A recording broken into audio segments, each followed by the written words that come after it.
Hello everyone. तो एक बार फिर से स्वागत है आपको अपनी यूट्यूब चैनल SR सर का लाडला।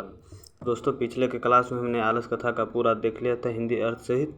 तो इस वीडियो में देखेंगे ऑब्जेक्टिव और सब्जेक्टिव, जैसे एग्जाम में बनते हैं ऑब्जेक्टिव सब्जेक्टिव, उसी प्रकार से देखेंगे। तो एंड तक बने रहिएगा, बहुत मज़ा आएगा, बेफिक्र रहिए, सब याद हो जाएगा, एक भी क्वेश्चन आपका नहीं छूटेगा।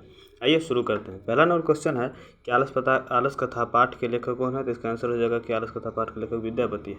बिनेश्वर कहाँ का मंत्री था? तो आंसर हो जाएगा मिथिला का। तीसरा क्वेश्चन है आलसशाला में आग कब लगाई गई? तो जब सभी लोग सो रहे थे उस समय आलसशाला में आग लगाई गई। आलस कथा पाठ किस ग्रंथ से लिया गया है? तो इसका आंसर हो जाएगा पुरुष परीक्षा नामक ग्रंथ से आलस कथा पाठ लिया गया। कहते हैं विद्यापति किस भाषा का कवि है? तो आंसर हो जाएगा हिंदी भाषा के कवि है, लेकिन फिर भी वह यह कविता जो है उसको संस्कृत भाषा, ये जो पाठ है उसको वह संस्कृत भाषा में लिखे, ध्यान रखिएगा।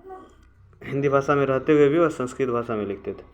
कहते हैं आलसशाला में कौन आग लगाए? तो जो आलसशाला का कर्मचारी था वो आलसशाला में आग लगाया। कहते हैं पुरुष परीक्षा किस भाषा में लिखी गई है? तो संस्कृत भाषा में लिखी गई है। आलसियों को कौन भोजन और वस्त्र देते थे? तो मंत्री वीरेश्वर। आलसियों का रक्षक कौन होता है? तो जो दानशील व्यक्ति होता है या करुणिक व्यक्ति होता है वही आलसियों का रक्षक होता है। चलिए नेक्स्ट क्वेश्चन है कि नीतिकार आलस को क्या मानते हैं? तो शत्रु मानते हैं। कौन परिश्रम नहीं करना चाहता है? तो आलसी पुरुष परिश्रम नहीं करना चाहता है। भूखा रहना कौन पसंद करता है? तो आलसी। पुरुष परीक्षा क्या शिक्षा देती है? तो दोष के निराकरण का शिक्षा देती है पुरुष परीक्षा। सारे सुखों का मूल्य क्या है? तो सारे सुखों का मूल है केवल संगठन, मतलब एकता की भावना ही सारे सुखों का मूल्य रूप है। कहते हैं पुरुष परीक्षा में किसके गुण का वर्णन किया गया है? तो मानवीय गुण का वर्णन पुरुष परीक्षा में किया गया है। घर में आग लगने पर कौन लोग भाग गए? जो धूर्त आलसी थे, कृत्रिम आलसी थे, जो बनावटी आलसी थे, वो सभी भाग गए। स्त्री का रक्षक कौन होता है? तो पति होता है। उसके बाद बालक का रक्षक कौन होता है? तो माता होता है। दोस्तों, इस तरह से हमने पूरा ये ऑब्जेक्टिव कर लिया। अब देखते हैं इसका सब्जेक्टिव, और आपका एक भी ऑब्जेक्टिव नहीं छूटेगा, बेफिक्र रहिएगा। सभी हम जो इम्पोर्टेंट था केवल वही लिए ताकि वीडियो लंबा न। चलिए अब शुरू करते हैं सब्जेक्टिव। कहते हैं कि आलसशाला में आग क्यों लगाई गई? तो इसका आंसर लिखे हैं कि आलसियों के सुख को देखकर कई कृत्रिम आलसी भी अपना द्वंद बढ़ाने के लिए आलसशाला आ गए।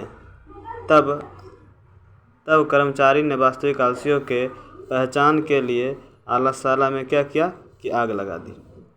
नेक्स्ट क्वेश्चन है कि आलसशाला के कर्मचारी ने आलसियों को आलसशाला कर्मचारियों ने आलसियों को केस पकड़कर क्यों बाहर निकाला?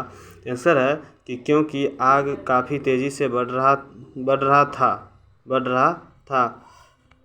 और चारों आलसी सोए हुए बातचीत कर रहे थे। तब वहाँ के कर्मचारी ने आलसियों को जल कर मर जाने के डर से चारों आलसी को केस पकड़कर बाहर निकाला।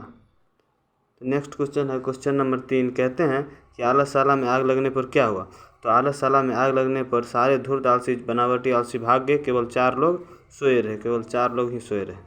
कहते हैं किनकी क्या क्या गति है? पठित पाठ के आधार पर उत्तर दें।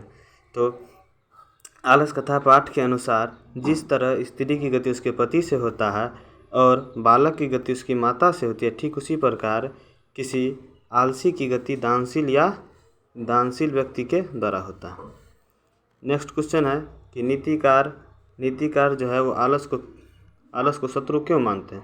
तो कवि विद्यापति जी के अनुसार जो बिना किसी परिश्रम के सुखी रहना चाहते हैं और भाग्य भरोसे जीना चाहते हैं, वे लोग भाग्य को ही दोषी मानते हैं और इसलिए नीतिकार आलस को शत्रु मानता है।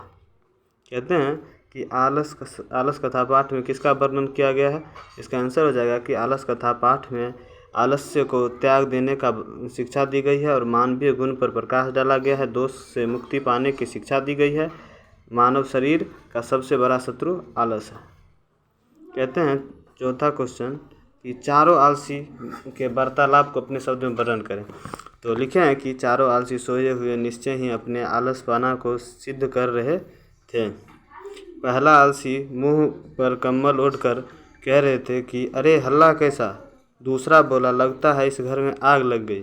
और तीसरा बोला कि कोई धार्मिक पुरुष नहीं है जो मुझे पानी से भीगे कम्बल से ढक दे। चौथा बोला, अरे बचाल कितना बोलते हो, चुप क्यों नहीं रहते हो। इस तरह वो सभी आपस में बात कर रहे थे। दोस्तों ये था 7 सब्जेक्टिव। तो इस तरह से इस पाठ का ऑब्जेक्टिव सब्जेक्टिव ख़त्म हो गया। आप बेफिक्र रहिए, अगर एक भी क्वेश्चन आपका नहीं छूटेगा एग्ज़ाम में, तो देखते रहिए सर का लाडला। तो मिलते हैं फिर नेक्स्ट वीडियो में संस्कृत साहित्य के लेखिका में। तब तक के लिए चैनल को सब्सक्राइब, वीडियो को लाइक कर दीजिए। मिलते हैं, धन्यवाद।